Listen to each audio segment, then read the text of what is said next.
잠언 13장 13절부터 18절 말씀까지입니다. 말씀을 멸시하는 자는 패망을 이루고 계명을 두려워하는 자는 상을 얻느니라. 지혜 있는 자의 교훈은 생명의 샘이라. 사람으로 사망의 그물을 벗어나게 하느니라. 선한 지혜는 은혜를 베푸나 괴사한 자의 길은 험하니라. 무릇 슬기로운 자는 지식으로 행하여도 미련한 자는 자기의 미련한 것을 나타내느니라.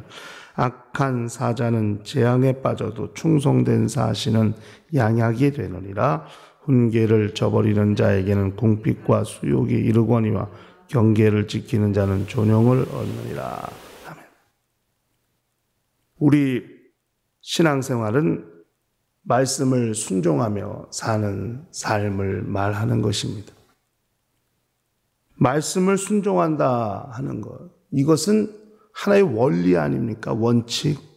우리가 신앙인으로서 하나님의 말씀을 순종한다는 것은 이것은 바뀔 수 없는 원칙입니다. 그 원리가 되는 거예요. 그러므로 이것이 왜 안 되냐 하는 거거든요. 이게 다 아는 사실인데, 신앙인들이면 이 문제는 뭐 고민해서 얻는 것도 아니고 갈등하며 씨름하고 많은 수고와 노력을 통해서 얻은 답이 아닙니다. 이건 신앙인, 예수 믿는 사람들은 하나님의 말씀을 순종하며 사는 것이라는 것이 가장 기본되는 원리와 같은 것입니다. 근데 왜 안 되느냐 하면, 저는 그렇게 생각합니다. 교회에서만 또는 봉사할 때만 굉장히 얇게 적용이 되는 게 아니냐는 생각을 해봅니다. 근데 하나님의 말씀은 사실 신앙의 모든 삶의 영역에서 실천이 되고 적용이 되어야 될, 또 모든 삶의 영역에서 순종해야 할 말씀이고 순종해야 할 계명인데, 이것이 안 되니까요, 신앙인 중에도 말씀을 불순종하는 자가 나오게 되고 불순종과 순종이 갈리게 됩니다. 그런데 오늘 우리가 읽은 말씀에는 아주 분명히 말씀하고 있어요. 13절에 말씀을 멸시하는 자는 패망을 이루고 계명을 두려워하는 자는 상을 얻는다 하고 그렇게 말씀했습니다. 어떻게 보면 불신자들이나 해당되어야 될 말씀처럼 그렇게 여겨집니다마는 그렇지 않다고 생각이 됩니다. 그러니까 왜 말씀을 멸시하는가? 또 패망이라는 게 뭔가? 근데 여기 말씀과 계명이 구분돼서 나옵니다. 그러니까 말씀을 멸시하는 자가 있고 계명을 두려워하는 자가 있다 했어요. 이 말씀이라는 것은 다바르란 말입니다. 히브리어로. 왜 이 다바르란 말을 우리가 좀 기억을 해야 되냐면, 이 다바르란 말은 일을 전제로 한 말씀입니다. 사건이 전제되어 있는 말씀을 말하는 겁니다. 그러니까 하나님의 말씀이 하나님이 다바르하셨다, 말씀하셨다면은 반드시 거기에서는 하나님의 사건, 하나님이 개입하신 사건이 나타나게 되어 있는 거예요. 하나님의 약속이 드러나고 하나님의 사건이 나타나게 되어 있는 거예요. 그러니까 이게 뭐냐면 하나님께서 굉장히 개입하시기를 원하시는 거예요.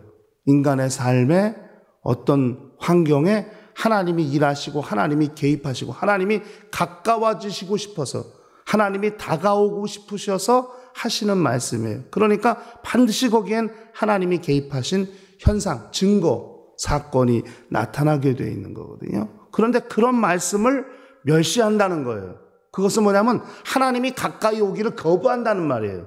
그 무례히 행동하는 거예요. 멸시한다는 말이 무례하다는 뜻이거든요.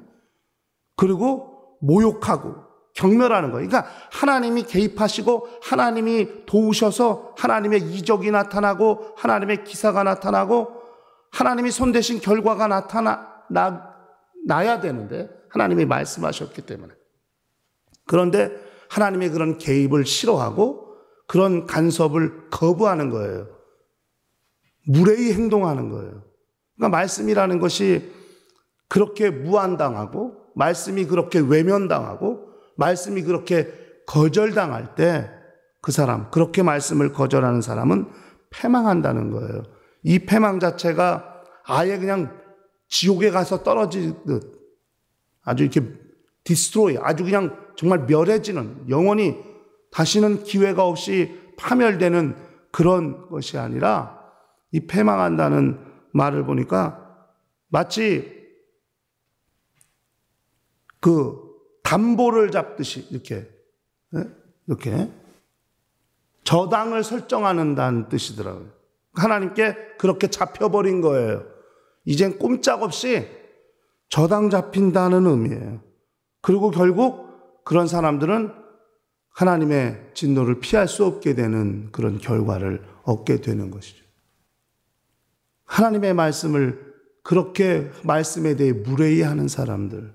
그러니까 신앙인이라면 다 그 말씀을 인정하고 하나님이 다바로 하셨다면, 말씀하셨다면 반드시 거기엔 하나님의 개입이 있고 하나님이 이루시는 그 결과, 사건이 나타나게 돼 있는데, 그것을 거부할 때 하나님은 그 사람을 마치 저당 잡듯이, 담보로 그 사람을 잡듯이 그렇게 잡으시고, 마침내 그 결과는 사람이 손쓸 수 없는, 하나님에 의해서 완전히 이제 그 진노를 당하거나 또 하나님의 심판을 피할 수 없게 되는 그런 지경에 이르게 된다 하는 거예요. 그러니까 말씀을 우리가 어떻게 대할까? 그런데 계명을 두려워하는 자는 상을 얻는다 했어요. 여기 계명은 다바르하고 달라요. 이 계명은 그렇게 다바르하신 말씀을 받는 거예요. 그렇게 하나님이 말씀하신 거를 그분의 명령으로 받는 거예요.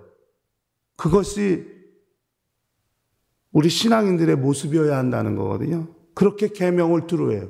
그러니까 하나님께서 다바르하시면 이것은 그분의 명령이고, 이젠 돌이킬 수 없는 그분의 말씀이고, 반드시 그분의 개입하심이 나타나게 되고, 반드시 그분의 능하신 손길이 드러나게 된다는 것을, 그걸 다바르라는 걸 통해서 알게 되면 이건 사람이 거역할 수 없는, 하나님이 그것을 명하신 거니까 그렇게 그분의 명령, 계명으로 받는다. 그 계명을 두려워한다 하는 거예요.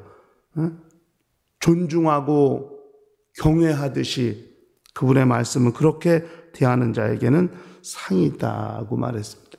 이 구약에서의 상은 뭐 눈에 보여지는 것이고 육체로 느끼고 육체가 얻게 되는 것들이 많은데, 가장 큰 상이 전쟁이 없는 걸 말하는 겁니다. 평화.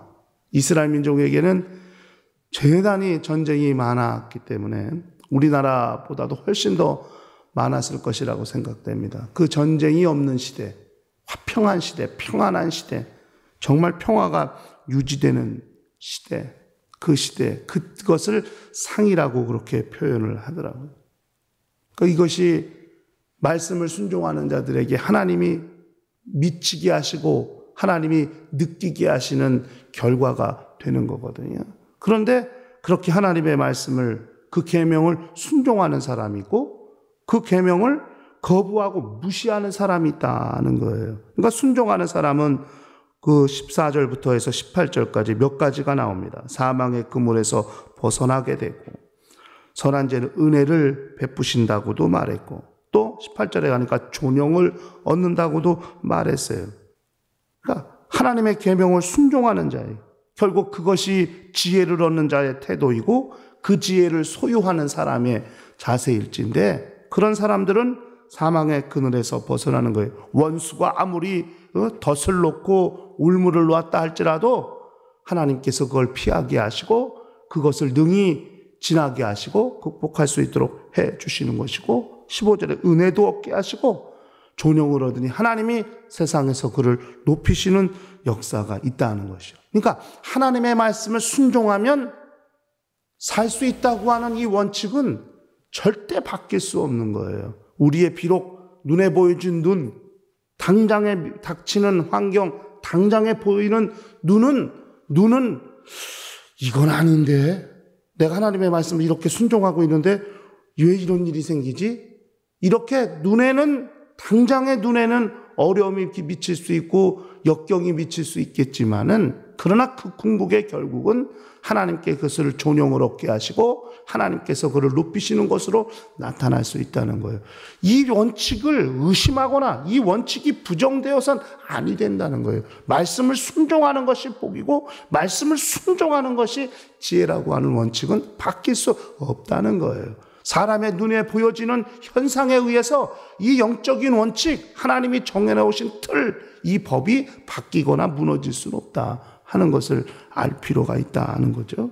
그런데 그런 하나님의 말씀을 거부하는 자들, 말씀을 멸시하고 그 다음에 괴사란 말이 배신이라고 그랬죠. 하나님의 말씀을 배신하고 자기 마음대로, 자기 뜻대로, 자기 생각대로 내가 언제 당신의 말씀을 배신했냐고 자기 생각대로 사는 게 말씀을 배신하는 거예요.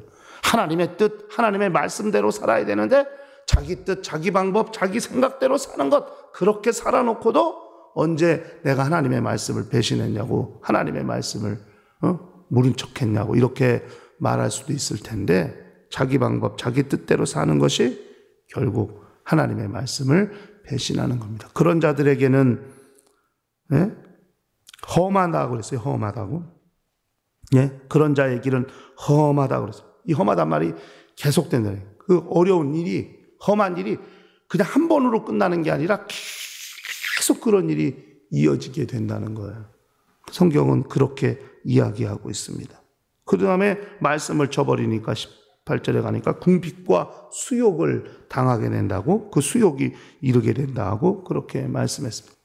말씀을 버리지 말아야 한다는 것을 간절히 말하고 있는 거예요. 말씀을 거부하지 마라. 말씀을 멸시하지 마라. 말씀을 배신하지 마라. 말씀을 저버리지 마라. 그러면 너희에게 궁극적으로 미치게 되는 것은 대단히 어려운 일들이 미치게 된다는 것을 성경은 말씀하고 있습니다. 그러므로 하나님의 말씀을 들어야 한다는 것, 하나님의 말씀을 순종해야 되는 것, 그 말씀이 계명이 되고 명령이 되어야 하는 것, 이것이 신앙인들의 삶이어야 한다는 것을 기억하시고 삶의 모든 영역에서 하나님의 말씀이 실천되는 거룩한 역사들이 나타나게 되시기를 예수 이름으로 간절히 축원합니다.